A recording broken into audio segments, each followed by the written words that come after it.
adventure.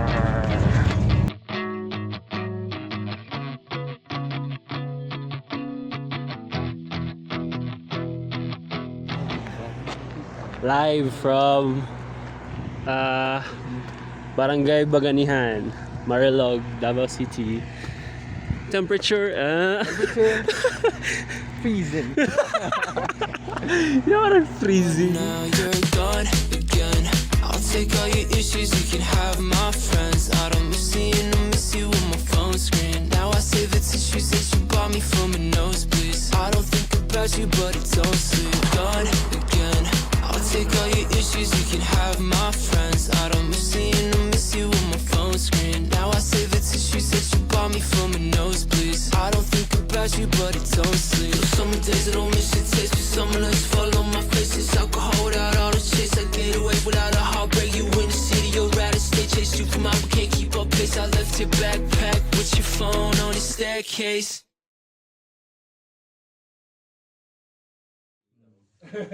Go, go, go.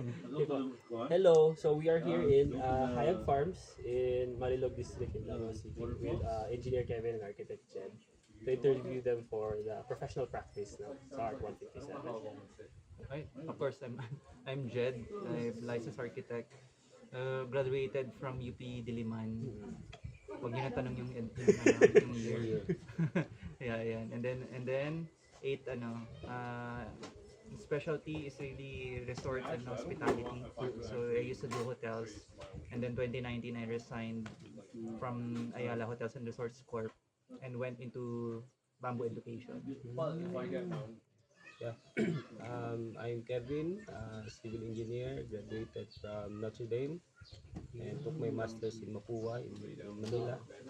So my main focus actually is on construction engineering. So I started sa Megawide construction, and then when I go back to Davao, I became a contractor and then teach part-time sa MCM, Malayan College Mindanao.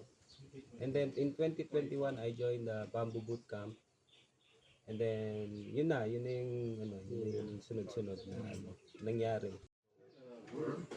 Short lang po din, anong history ng Hayag Farms ba? As we all know nga, nag-start siya before pandemic po ba nag-start yung Hayag Farms doon? Or during no? Pandemic. So, ano po, short lang, paano nabuo yung Hayag Farm for the past 4 years? It was actually Rika was here. So a bamboo village when she was standing here. And then remembered the course she took when during one of my workshop, and then called up na sige let's start planting here. So 25 hectares worth of bamboo planted all over the place, and then she fell in love with the place, and then in order to convince the locals or the Matigsalog tribe, why does it matter to plant bamboo? We had to build the first structure, which is the Matigsalog Hall. 12-meter high, used to be the tallest bamboo structure until a year ago. So yan.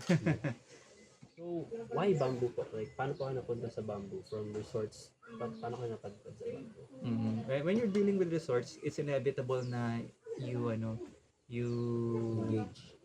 engage with concrete steel and then indigenous material, and then fell in love with the flexibility of bamboo. And then when I went to Bali, I saw possibilities rin, and then went back here excited, and bamboo you.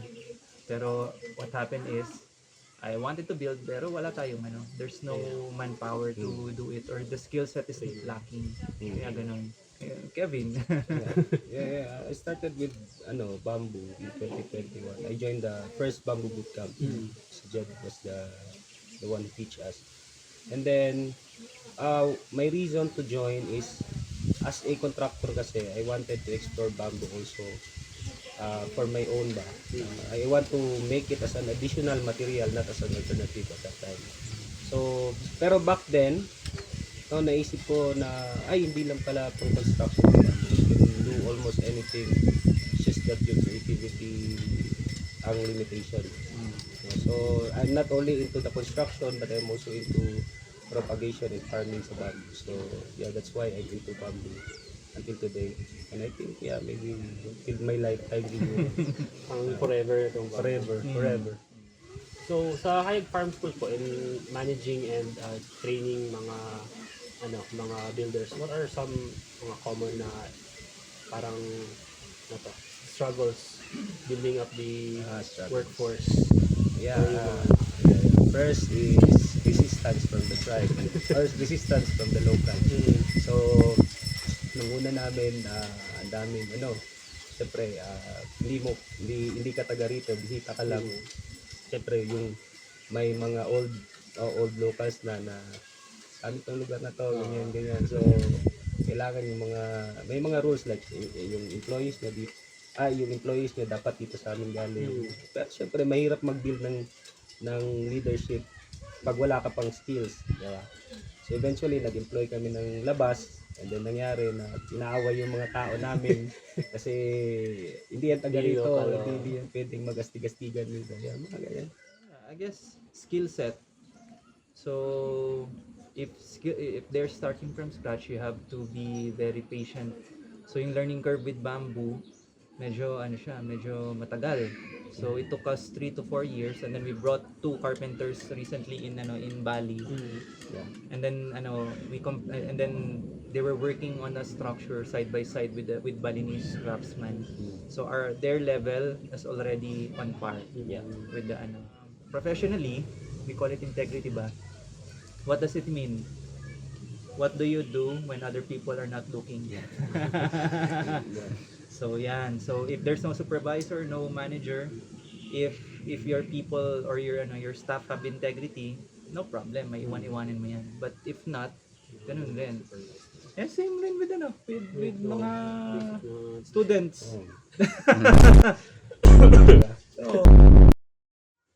So to generate in the area on the topic of generating interest, how do we start generating interest in students for bamboo construction? So Ako? that's where it starts. Yeah, for me, siguro exposure Mm-hmm. to bamboo structures. Yeah. Number one. Number one. Structures. And then, yung mga furnitures, depende na kasi sa interest Yung mga, pero structures na wow talaga. Kasi, pag mga bamboo, bahay kubo, okay lang. Pero pag mga, pwede pala dito, iba palang feel sa loob. Yan, exposure. During sa pandemic po, paano niyo po na-sustain yung Hayag Farm? So, how did you work with the Okay. pandemic setbacks? Easy. Hayag Farm School is a farm. Mhm. So it is categorized as anong tawag natin doon? Priority Priority upward. So it is part of the priority industries. So it's easy to get travel documents. Organic agriculture. Ay, This okay. is, farm agri is a priority industry. So Pero you mean sustain the construction? Oh, you sustain the building, the so environment. upper ka. So we're able to do bamboo bootcamp regardless. Kasi naman siya, it's really farm-based na training. Yeah. So we're able to do workshops during that time. And then tuloy-tuloy lang yung construction during pandemic. Alright. So, ang last na question is a very recurring question for students, especially pag first year ka tinatanong ka ng mga prof or tinatanong ka ng mga seniors. Sa architecture, why did you choose RT? Drawing and building. That's it. Figuring things out, designing. Kaya for you, why civil engineering? Well, nung bata pa kasi ako, mahilig na ako figuring things out. Mahilig akong magawa-gawa ng mga bagay-bagay, magkulikot. Ganyan. So, siguro, nasa engineering talaga. And then, eventually, ma-fell in love ka pag gusto mo yung ginagawa mo. Parang hindi na siya naging trabaho. Hopefully, in the future. The Alright. Okay, So, that's it, no? Oo. That's Okay. it for the interview. So, thank you. Like and subscribe. Like and subscribe. Magkano ka na? Ma'am, to Ma'am Sam. Keep on planting bamboo. Yes, Yeah. magbabootcamp ka, ma'am. Ang muna niya, Sir Ange and Sir Ryan.